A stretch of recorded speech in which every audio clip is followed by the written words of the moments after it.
I am Neeraj Singh from channel in Singh classes.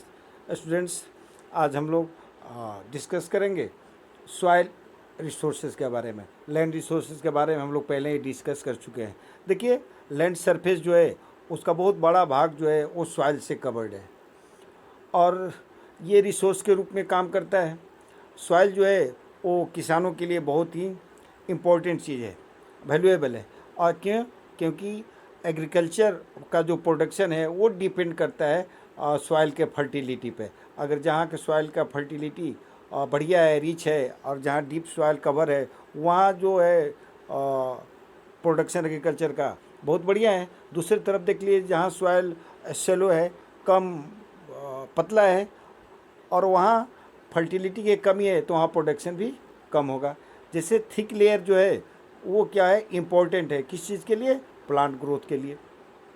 जैसे indirectly animal भी soil पे डिपेंड है अपने मूलभूत आवश्यकताओं के लिए। जैसे प्लांट को क्या मिलता है, सॉइल से न्यूट्रिएंट मिलता है। कुछ इंसेक्ट्स हैं, कुछ एनिमल्स हैं, जैसे स्नेक है, रैट्स हैं, अर्थवर्म है, एंड्स है, ये सब का आवास क्या है, सॉइल है। दूसरी तरफ और भी चीज़ें जो हम लोग यूज़ कर रहे हैं, उसे सॉइल से ब्रिक्स बनाते हैं, मिट्टी का सामान बनाते हैं, तो ये सारा इम्पोर्टेंस है सॉइल और रिसोर्सेज का। Students, factor affecting the soil formation आप पहले ही पढ़ चुके हैं जूनियर क्लासेस में, से पहले के क्लासेस में, कि सॉइल का फॉर्मेशन कैसे होता है। तो जो सॉइल फॉर्मेशन होता है उस पर कौन कौन से फैक्टर हैं जो प्रभाव डालते हैं। स्टूडेंट्स, सॉइल फॉर्मेशन में को 5 फैक्टर जो है इफेक्ट डालता है, सॉइल फॉर्मेशन बनाने में योगदान करता है। एक है पेरेंट रॉक, दूसरा है टोपोग्राफी, क्लाइमेट, वेजिटेशन कवर और टाइम। ये 5 चीज़ों का हम अलग से एक एक करके हम इसके बारे में पढ़ेंगे। स्टूडेंट्स, पेरेंट्स रॉक, पेरेंट्स से तो समझते ही हैं आप, पेरेंट्स शब्द से भली भांति परिचित है। पेरेंट्स रॉक, पेरेंट्स किसको कहते हैं, जैसे देखिए अलग अलग जगह पे अलग अलग तरह के सॉइल है, तो जिस रॉक से वो सॉइल बना है उस रॉक को क्या कहते हैं, पेरेंट्स रॉक कहते हैं। देखिए, the original rock from which soil is form, original वो रॉक जिससे, वो चट्टान जिससे वो सॉइल बना है, किसके माध्यम से, वेदरिंग प्रोसेस से, तो उस रॉक को क्या कहते हैं, पेरेंट्स रॉक कहते हैं। जैसे ब्लैक सॉइल जो इंडिया में है वो कहाँ से बना है, लावा से बना है, लावा रॉक से बना हुआ है। दूसरा जो फैक्टर है वो है टोपोग्राफी, टोपोग्राफी वेरिएशन। जैसे टोपोग्राफी स्थल पे, ज़मीन पे, तो इस पर क्या है, माउंटेन भी है, प्लूटो भी है, प्लेन्स भी इफेक्ट डालते हैं, थिकनेस ऑफ सॉइल कवर को इफेक्ट डालते हैं। कह रहे थे जो माउंटेन रीजन पे होता है वो बहुत तेज़ ढाल होता है, स्लोप बहुत ज़्यादा होता है, तो वहाँ का जो एरिया सॉइल होता है वो क्या होता है, थिन होता है, क्योंकि बहुत ज़्यादा ढाल होता है। तो जो ये स्पीड है जो वाटर फ्लोइंग का, तो वो बहुत तेज़ होता है, तो मिट्टी को अपने साथ बहा के लेके चला जाता है, जिसके कारण वहाँ का जो एरिया का जो सॉइल है वो थिन है। और दूसरी तरफ जहाँ कम स्लोप है वहाँ का सॉइल जो होता है थिक और डीप होता है। तो थिक और डीप सॉइल जो होता है वो कहाँ मिलता है आपको, प्लेन्स में, मैदानी एरिया में मिलता है। जैसे नॉर्दर्न प्लेन है इंडिया में, वहाँ क्या है, थिक सॉइल है, और वहाँ का जो एग्रीकल्चर का प्रोडक्शन है वो बेटर है, किससे, हिमालय एरिया से। Even with in mountains river valley have the thick soil cover, और ये माउंटेन के जो रिवर वैली है, रिवर वैली किसको कहते हैं, 2 माउंटेन के बीच का जो एरिया है, ठीक है, वहाँ का जो सॉइल है वो क्या है, थिक है, तो वहाँ फर्टिलिटी वहाँ की मिट्टी का ज़्यादा है, तो वहाँ ज़्यादा प्रोडक्शन होगा। तीसरा जो फैक्टर है वो है क्लाइमेट। स्टूडेंट्स, क्लाइमेट फैक्टर है जिसमें क्या आता है, टेम्परेचर और रेनफॉल आता है। इफेक्ट जो सॉइल फॉर्मेशन के बनने में, जो प्रोसेस में जो प्रभाव डालता है, क्लाइमेट और टेम्परेचर कैसे डालता है, देख लीजिए। कि कह रहा है कि जहाँ बहुत ज़्यादा रेनफॉल होता है, बहुत ज़्यादा बारिश होती है, या एक्सट्रीम टेम्परेचर होता है, रॉक्स यूजुअली वेदर, वहाँ आसानी से सॉइल फॉर्मेशन होता है। कैसे होता है, जैसे आप राजस्थान का एग्जांपल ले लीजिए, वहाँ क्या है, दिन और रात के टेम्परेचर में काफ़ी डिफरेंसेस है। रात को बहुत ज़्यादा टेम्परेचर गिर जाता है, दिन में बहुत ज़्यादा टेम्परेचर बढ़ जाता है। जब टेम्परेचर बढ़ जाता है दिन में, तो रॉक्स क्या होते हैं, रॉक्स एक्सपेंड हो जाते हैं, फैल जाते हैं, और जैसे ही रात को टेम्परेचर गिरता है तो क्या हो जाता है, वो सिकुड़ जाता है, कंट्रैक्ट हो जाता है, और जिसके कारण आसानी से सॉइल फॉर्मेशन होता है। और the region of heavy rainfall, वहाँ जहाँ पानी बहुत ज़्यादा होता है वहाँ जो के जो सॉइल हैं, वहाँ के जो रॉक्स हैं, ठीक है, जो रॉक्स हैं वो क्या होता है, वेदरिंग के कारण छोटे छोटे पीस में टूटते हैं, और वो मिट्टी में, वो मिट्टी जो बनता है, जो सॉइल होता है, वो पानी के साथ है वास्ट होकर काफ़ी दूर पानी से उसको बहा के ले जाता है। तो इस तरह से वो सॉइल फॉर्मेशन में इफेक्ट डालता है क्लाइमेट। स्टूडेंट्स, अगला है वेजिटेशन कवर। देखिए प्लांट जो है वो कहाँ एग्जिस्ट कर जाता है, रॉक के, दो रॉक के बीच में जो क्रैक्स बनते हैं, टेम्परेचर बहुत ज़्यादा और कम होने के कारण जो क्या होता है, सिकुड़ने और फैलने के कारण क्या होता है, वो रॉक्स के बीच में क्रैक बनता है, दरार बन जाता है। और जब वो दरार बन जाता है तो उसी में क्या करता है, प्लांट ग्रो कर जाता है। तो जैसे जैसे प्लांट्स के रूट बढ़ना शुरू करते हैं, धीरे धीरे रॉक को पेनिट्रेट करते, छेद करते जाते हैं, उस गैप को, जो दरार बना है, जो क्रैक बना है, उसको क्या करते हैं, इलाज करते जाते हैं, बढ़ाते जाते हैं। और जिसका रिजल्ट क्या हो जाता है कि जो रॉक्स होते हैं छोटे छोटे पीस में टूटते हैं और सॉइल फॉर्मेशन में मदद करते हैं। और remains of dead and decompose plant and animal provide humus. और क्या होता है, जब प्लांट्स है, एनिमल है, डेड करेंगे, और डेड करेंगे तो वो मिट्टी के ह्यूमस को बढ़ाएंगे, और जो फर्टिलिटी को भी बढ़ाएगा सॉइल का। तो the soil densely forested area generally rich in the humus content. अब जहाँ फॉरेस्ट है, बहुत ज़्यादा क्या है, प्लांट्स हैं, तो बहुत ज़्यादा प्लांट्स है, एनिमल है तो बहुत ज़्यादा हैं, तो बहुत ज़्यादा मरेंगे, और बहुत ज़्यादा मरेंगे तो सॉइल के फर्टिलिटी को बढ़ेगा। क्यों बढ़ेगा, क्योंकि ह्यूमस बढ़ेगा। अब स्टूडेंट्स देखिए टाइम, देखिए टाइम गिव्स मैच्योरिटी और टू द सॉइल। टाइम क्या है, मैच्योरिटी देता है सॉइल का।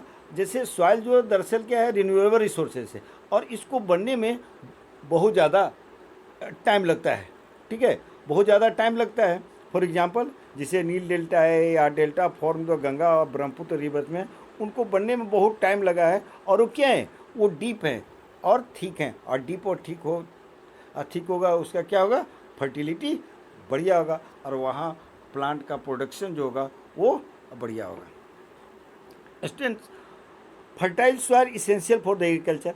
देखिए एग्रीकल्चर के लिए फर्टाइल सॉइल का होना ज़रूरी है। अगर फर्टाइल सॉइल नहीं होगा तो फिर एल्डिंग बढ़िया नहीं मिलेगा, प्रोडक्शन बढ़िया नहीं होगा एग्रीकल्चर का। तो ये ज़रूरी है कि सॉइल का फर्टाइल होना, और ये मेंटेन करता है food security of the world. अब food security of the world का मतलब हुआ कि दुनिया में सभी लोगों को खाना मिले, फूड मिले, इसको सिक्योर करना है। तो फूड सिक्योरिटी के लिए ये ज़रूरी है कि सॉइल फर्टाइल हो, तब एग्रीकल्चर बढ़िया होगा। But it has been the observe that the fertility severely damage by the soil erosion. लेकिन ये फर्टिलिटी जो है सॉइल इरोजन के कारण क्या हो रहा है, घटते जा रहा है। सॉइल इरोजन का मतलब कि मिट्टी का कटाव, और जो टॉप लेयर है जिस पे हम खेती करते हैं, एग्रीकल्चर का काम होता है, वो रिमूव होता है। कैसे, तो नेचुरल एजेंट के कारण। नेचुरल एजेंट प्राकृतिक जो द्वारा एजेंट है, कारक हैं, उसको जो ख़त्म करते हैं, वो क्या है, वाटर है, विंड है, ग्लेशियर है, ये सब क्या है, नेचुरली एजेंट, नेचुरल एजेंट है जो सॉइल इरोजन को बढ़ा रहा है। तो इससे बचना चाहिए। इससे बचने के लिए क्या, सॉइल इरोजन से बचने के लिए क्या करना चाहिए, हमको डिफोरेस्टेशन से बचाना चाहिए, पेड़ का कटाव कम कीजिए, ओवर ग्रेजिंग, बहुत ज़्यादा एक ही जगह पे बहुत ज़्यादा एनिमल का चराना बंद कीजिए, या फिर माइनिंग को कम कीजिए।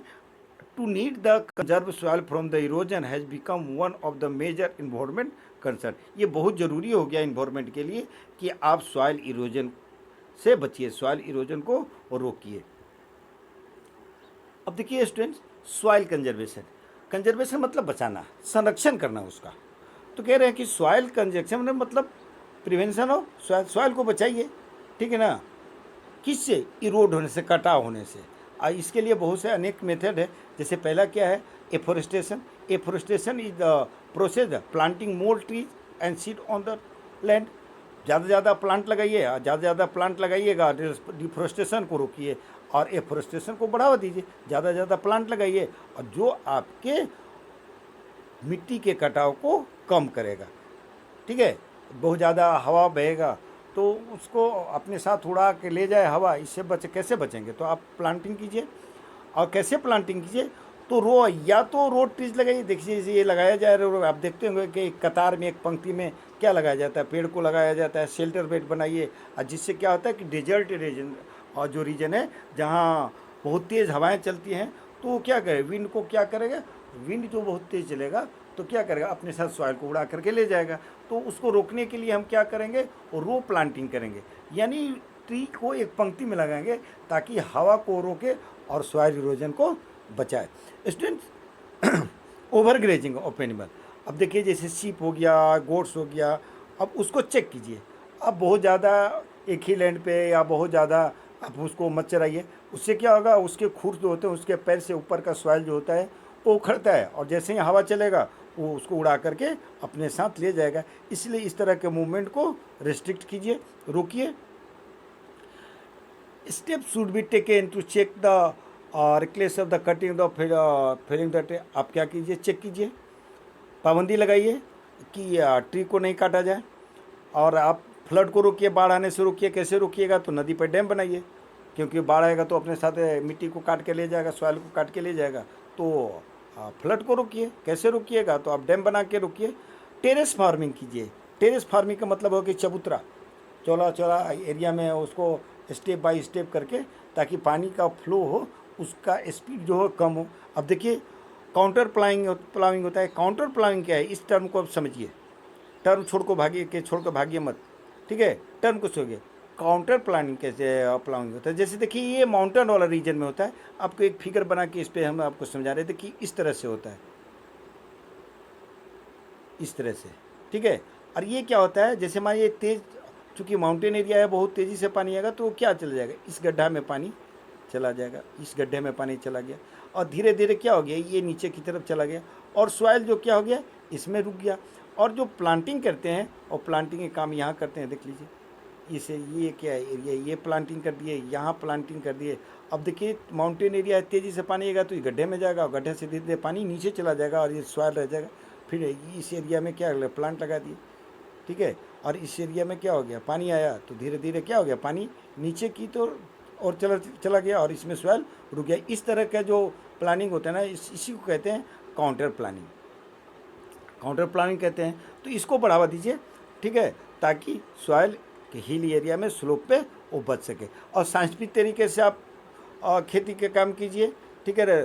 साइंटिफिक तरीके से कहने मतलब है कि आप रोटेशन ऑफ क्रॉप्स लाइए। रोटेशन ऑफ क्रॉप समझते हैं कि एक साल दूसरे वैरायटी का क्रॉप लगाए, अगले साल दूसरे वैरायटी के लगाए, फिर अगले साल दूसरे वैरायटी के लगाए। तो इसी को क्या कहते हैं, रोटेशन ऑफ क्रॉप कीजिए, स्ट्रिप क्रॉपिंग कीजिए, शुड बी सिस्टमेटिकली फॉलोड, उसको सिस्टमेटिक कीजिए। देखिए ये आपको बताया गया, जैसे हमने आपको पहले ही बता दिया। क्या बता रहा है, देख लीजिए। टेरेस फार्मिंग मतलब मीन्स होता है growing the crops in the level steps और the terrace constituent the hill side. Hill area में क्या करें, चबूतरा है, चौड़ा चौड़ा एरिया बना के, फिर उसके बाद दूसरा स्टेप कीजिए, फिर उसके बाद तीसरा स्टेप कीजिए, जिससे क्या होता है, वाटर का फ्लो है वो, उसका स्पीड कम होता है। ये काउंटर प्लानिंग तो पहले ही आपको हमने समझा दिया। तो ये था आपका सॉइल कंजर्वेशन।